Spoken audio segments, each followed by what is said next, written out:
5, 4, 3, 2, 1. Let's talk about us.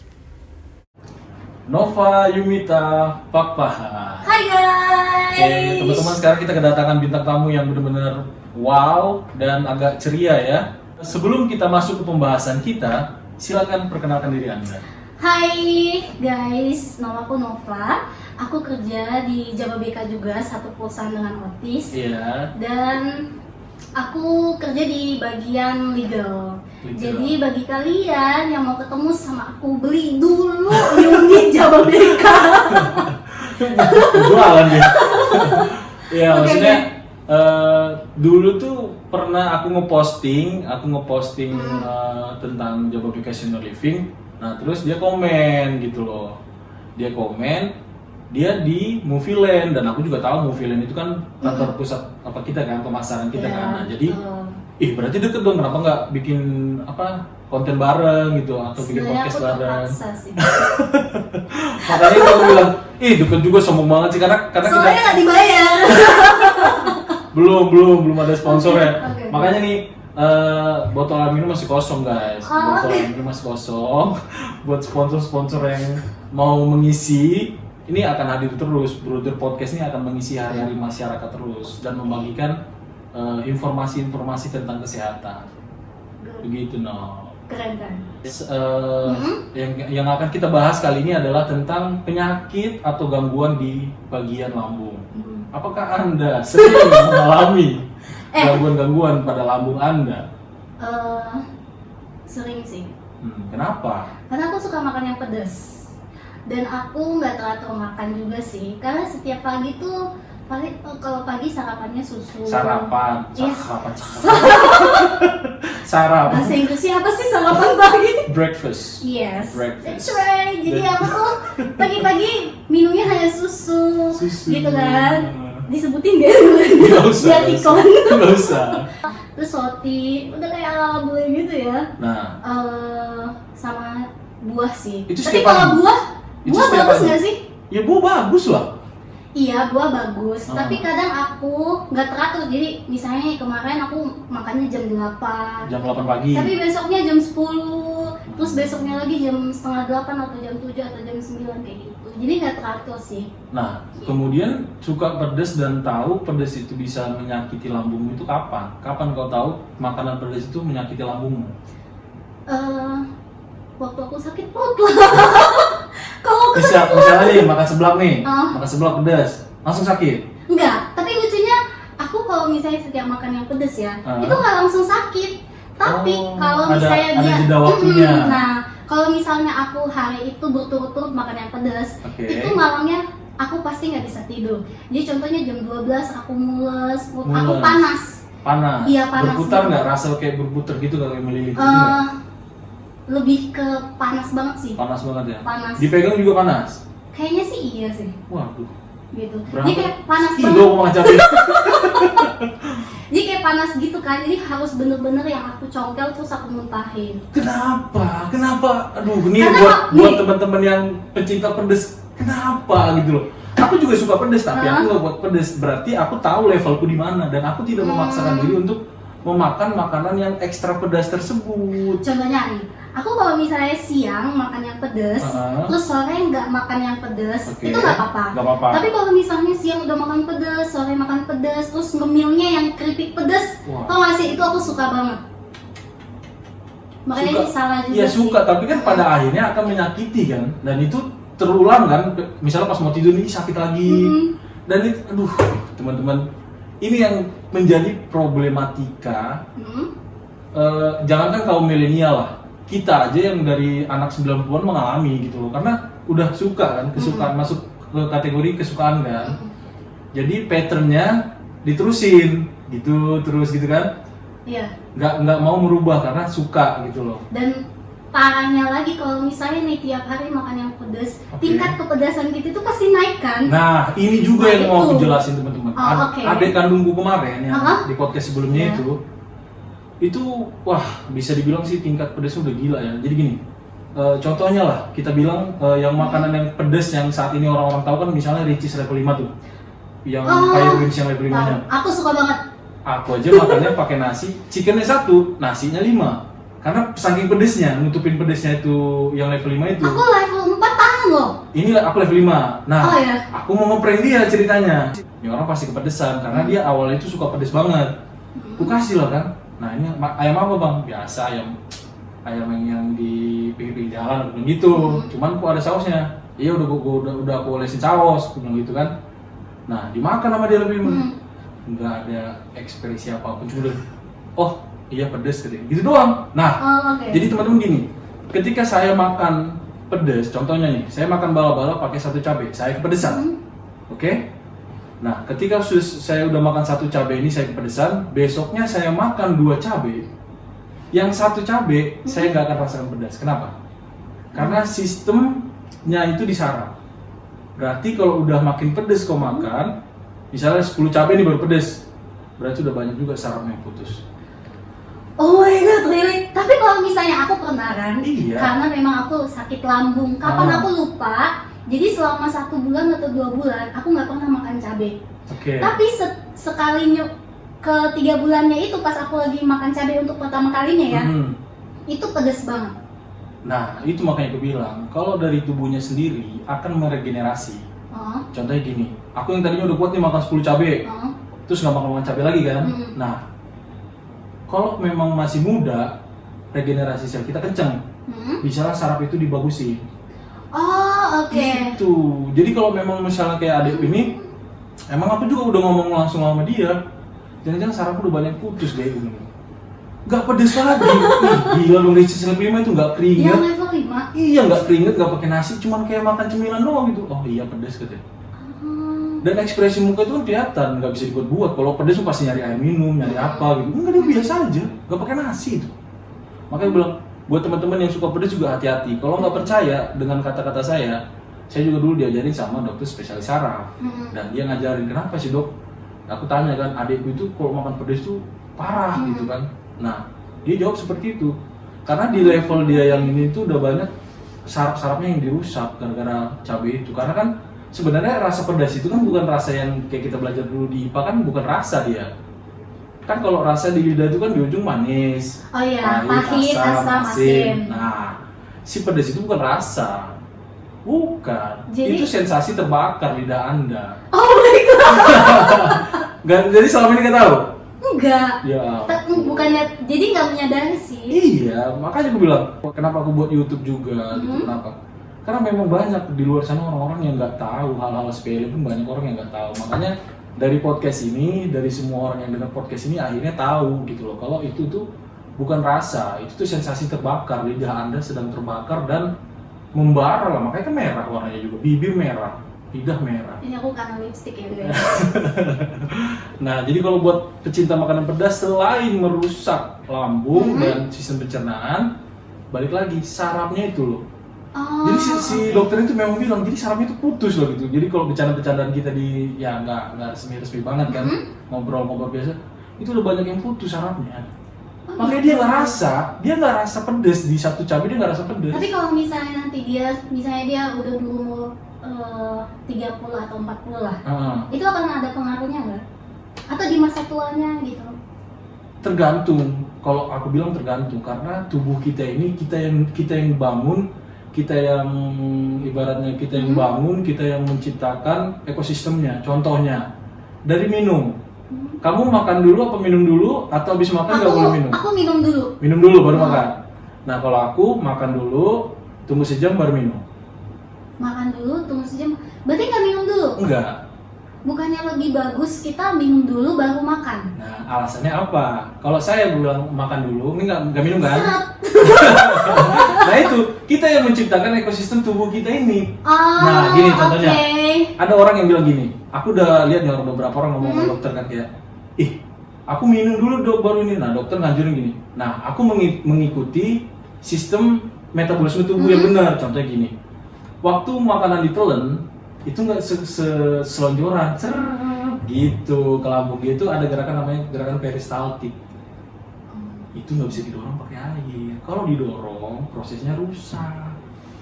Bener nggak? Ini kan makanan nih, contohnya nih kita makan roti kan, setelah dikunyah, ditelan, itu tuh di esofagus sampai ke lambung tuh gerakannya peristastik peristastik gitu, jadi kayak pelan-pelan. Itu sistemnya. Ketika Anda minum, apakah akan merusak?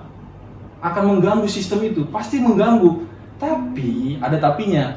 Buat teman-teman yang udah biasa, it's okay. Pernah nggak? Kamu ada masalah nggak kalau minum pas makan minum gitu atau sebelum makan? Nggak ada masalah, karena Anda yang membuat diri Anda seperti itu. Nah, ketika saya dengan cara saya makan dulu, tunggu sejam baru minum, saya minum di sebelum makan, saya akan mengalami gangguan pencernaan pasti. Karena sistemnya udah saya rusak. Gitu teman-teman. Kita makanya ada yang bilang nyalain dokter. Dokter itu nggak bagus. Ya bukan nggak bagus, balik lagi kitanya udah beda. Harusnya kan Anda kasih tahu, saya sebelum makan minum. Nah dari dokter sendiri menganjurkan habis makan diam dulu baru minum, gitu. Turun dulu makanan ke lambung. Nah lanjut lagi teman-teman, aku mau lanjut ke permasalahan di asam lambung tadi. Apakah sampai sekarang Anda masih mengalami yang namanya ya asam lambung kah atau GERD atau apalah, sampai sekarang masih ngalami nggak Nova? Aku kadang sih. Jadi kalau misalnya aku nggak boleh terlalu kenyang. Nggak boleh terlalu kenyang. Kenapa kalau terlalu kenyang? Jadi bego. Habis banget bego. Itu juga rata-rata sih, semua orang sih terlalu kenyang bego. Tapi kalau misalnya ya, aku makannya pagi aku nggak makan. Pagi nggak makan. Tapi siang aku makan, tapi dalam keadaan kenyang. Kenyang banget. Siang makan dalam keadaan kenyang. Iya pokoknya nggak, maksudnya aku makan, tapi jadinya aku makannya itu kenyang banget jadinya. Kenyang banget. Siang hari. Siang. Kenapa? Buat energi, buat kebanting tulang. Oh jadi gini, pagi aku nggak makan. Pagi aku nggak makan. Terus siangnya aku makan, tapi makan yang banyak. Jadi aku makan yang banyak. Buat kerja, buat energi. Enggak juga sih, karena aku rakus juga kali ya. Tapi malamnya nggak mau makan. Kadang aku makan, kadang nggak makan. Malam. Iya. Tahu kan keresahan para wanita. Balik lagi ke masalah GERD atau asam lambung atau MAH yang memang sekarang itu lagi booming banget. Ya betul. Sampai ada iklannya. Jadi kayak ada beberapa orang yang menganjurkan minum Proma, minum ini. Aku nggak pernah sih. Iya, makanya gini loh. Permasalahannya ada ketika Anda tidak sempat sarapan, betul? Jadi bagaimana cara menghilangkan masalah ini? Seperti saya tidak pernah mengalami masalah di lambung. Ya udah sarapan guys, sarapan. Ya apapun itu, mau catering kayak mau apa kayak ibaratnya, yang penting kalian makan. Masalahnya udah kelihatan. Kenapa kita ada asam lambung? Kenapa kita kena MAH? Karena kalian nggak makan, kalian tidak menyeting lah ibaratnya. Kenapa ada disiplin waktu itu? Ya satu memang untuk itu, supaya kita nggak kena sakit lambung. Harta yang paling berharga itu sebenarnya juga kesehatan. Jadi kalau udah sakit ya berobat. Nah, untuk Anda yang belum kena dan masih mengalami masalah ini, Anda sudah tahu jawabannya tentu kan? Anda harus sarapan. Sarapan itu paling penting, karena ketika Anda tidak sarapan, ketika Anda tidak memberikan makanan, peningkatan asam lambung pada lambung kita itu ya bakal dinaikkan, karena harusnya kita makan, asam lambungnya ditekan sama makanan kita yang basah sifatnya. Kalau kita nggak makan, asam lambungnya naik, dan itulah, kalau teman-teman yang pernah cerita sama aku tuh kayak sendawa aja ya sampai. Jadi, aku nggak sendawa sih, gimana? tapi aku pengen muntahin, jadi nggak boleh dia ada di dalam. Iya. Jadi aku harus muntah, setelah aku muntah baru tenang. Nah itu dia, maksudnya ya itu tadi, kalau kaliannya sekali dua kali nggak, no problem. Bayangkanlah asam lambung itu yang maaf nih, pernah nggak ada dengar cerita ya, zaman-zaman aku ada nih, anak kecil nelan koin, dah koinnya nggak keluar. Lalu? Koinnya kemana? Iya, ditungguin nih, maaf nih, ditungguin nih ke pembuangan terakhir, nggak keluar. Lalu kemana? Asam lambung itu yang nahan untuk koin, sampai hancur. Sampai hancur. Itulah ngerinya asam lambung itu. Koin aja musnah, lebur di situ. Apalagi maaf nih, dia naik nih kamu muntahin kan? Itu lambungnya rusak nggak sih kalau kayak gitu? Ya nggak tahu, tapi maksudnya seasam itu asam lambung kita. Oh, Ngeri oke, kan? oke. Jadi asam itu yang menghancurkan ya? Iya, Bukan karena dia Maka- dibejek-bejek di dalam. Iya, makanya itu makanan masuk, Mhm. hancur, baru bisa maksudnya gini, setelah masuk di lambung, hancur, lebur, barulah partikel-partikel yang dibutuhkan tubuh diserap sambil OTW ke anus. Misalnya lambung butuh nutrisi, ambil, butuh protein, ambil. Sampai terakhir, kenapa bisa si feses kita itu keras, si kotoran itu keras, sampai mineral-mineral itu diambil, semua yang dibutuhkan tubuh diambil, sampai memuat terakhir kering siaplah dibuang. Nah, jadi dari situ aja kan kita udah nangkep. Kalau nggak dikasih makan, jangankan asam lambung, yang lain juga bakal bermasalah. Itu teman-teman. Makanya mulai sekarang cobalah untuk membiasakan diri lah, sarapan guys. Sarapan itu nggak susah. Anak kos. Aku anak kos berapa? Maksudnya intinya gini lah, intinya sebelum kita tutup mungkin pernah nggak sakit lambung saat kamu duduk di bangku SMA? Nah, teman-teman, informasi buat teman-teman, kami adalah salah satu alumni dari SLA Martoba PT ASN di Pematang Siantar yang sifat sekolahnya itu berasrama, di mana makanan kami diatur jam 6 pagi ya, 6 pagi sarapan, ya kan? Jam 6 pagi sampai jam 7 pagi itu makan pagi, jam 12 siang sampai jam 1 makan siang, jam 5 sore sampai jam 6 sore makan malamnya. Pernah nggak di situ kamu sakit lambung atau apalah masalah di lambung? Coba ceritain. Karena aku teratur makan. Sih, bisa dilihat teman-teman, teratur makan. Teratur makan itu kuncinya. Dulu aku juga, makanya gini. Tapi nggak cuma itu sih. Soalnya kan dulu kita di asrama vegan. Vegetarian. Iya, kita juga vegetarian. Makanya aku tampak lebih muda lebih dari tepatnya dipaksa ya, dipaksa untuk vegetarian. Yes. Karena di situ nggak ada memang ikan juga enggak, daging enggak, kita pure 5T, tahu, tempe, terong, toge, pokoknya 5T lah pokoknya, memang nggak ada daging dan nggak ada ikan. Tapi makannya teratur. Makanya teratur dan lebih bersih sih ya. Iya, makanya aku bilang ingat aja deh buat teman-teman, apalagi teman-teman aku yang masih sama-sama dari SLA PTS kan mengalami masalah ini, masalah lambung ini. Saya kayak sedih gitu loh. Kemana kamu waktu? Dia pengen balik lagi. Bukan, maksudnya mau ngingatin dia tuh, kemasa kamu nggak ingat sih dulu kamu tuh udah pernah ditempa, dididik, dibentuk di sekolah yang mengajarkan kita untuk disiplin waktu, bahkan disiplin untuk sarapan, untuk makan gitu loh, teratur makan. Masa lupa dulu di SLA Martoba, di SLA... Nggak lupa sih. Iya, makanya. Masa di SLA di tempat itu udah dibentuk, udah dilatih, itu tuh harusnya jadi modal kita perang menghadapi dunia luar setelah kita lulus SMA. Kenapa mereka lupa? Dulu aku nggak suka keju, aku nggak suka sosis, aku nggak suka nugget.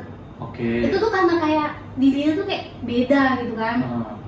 Tapi setelah di Bandung aku nyoba nih sosis dikit, oh lama-lama suka gitu kan. Terus coba keju, kayaknya suka banget, apalagi yang mozzarella itu ya. Wah itu nikmat banget gitu kan. Terus enak gitu kan. Kalau dulu kan di SMA kita, ya ampun makanannya tahu tempe sampai kacang ya. Dulu ingat nggak sih lauk kita itu kacang, kacang merah kan? Iya. Itu tuh yang bener-bener kayak nyiksa banget, tapi sebenarnya itu sehat banget sih. Sehat banget. Apalagi di Bandung tuh cilok, oh my god seblak gitu kan. Cireng. Siomaynya juga paling terkenal siomay Bandung. Siomay Bandung, ya bener. Itu tuh enak banget, cuma gimana ya bilangnya, nggak bisa ditolak sih. Makanya teman-teman, intinya teratur makan, masalah kelar. Percaya saya garansi. Dan untuk anak-anak yang masih mau masuk SMA, nah, untuk mau masuk SMA, kita juga mau promosiin sekolah kami dulu, sekolah kami di mana kami ditempa di SMA, bisa dididik, disiplin waktu, disiplin belajar, disiplin tidur. Kita tidur jam 9 terus, dimatiin lampunya kan. Jadi pikirkanlah masukkanlah nominasi SLA Martoba di Pematang Siantar. Gimana Pak Dolo? Pak Dolo mantap kan promonya Pak Dolo. Aduh, biar Pak Dolo udah main sosmed. Oh oke. Iya, Pak Siap Dolo ya. Seribu. Kira-kira umur mereka udah berapa ya? Iya sih, kangen Bisa juga sih sesuai ya. pengen pulang ke Siantar ya. Hmm, Nantilah ada gilirannya kan kita perangkatan tuh. iya. Oke, jadi sekian dulu teman-teman podcastnya. Intinya kesimpulannya udah dapet kan. Jangan malas lagi makan, kamu harus teratur makannya. Kamu kan udah udah gede, udah dewasa. Masa saya harus ingat-ingatin terus gitu. Kamu siapa? Bruder otis. Staf perawatan Jabodetabek Indonesia. Kenalan lagi deh. Aduh, Oke, jadi itu aja kesimpulannya teman-teman. Terima kasih buat Nova Ya, sama-sama. udah hadir di Bruder Podcast. Kiranya podcast kali ini bisa membuat kalian ingat lagi kalau masalah lambung itu bukannya pakai obat, tapi Ya. pakai disiplin kita. Air hangat bisa nggak sih kalau lagi sakit perut? Kan air hangat kan air, yang dia mau itu sifatnya itu yang basah. Oh. Satu lagi dong. Apa tuh? Kalau pagi kita makan buah doang bisa nggak sih?